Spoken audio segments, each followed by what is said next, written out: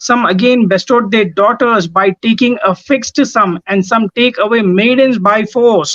Some wed them with the consent of the maidens, some by drugging them into the consent, or some by going unto the maidens' presence and obtaining their sanctions.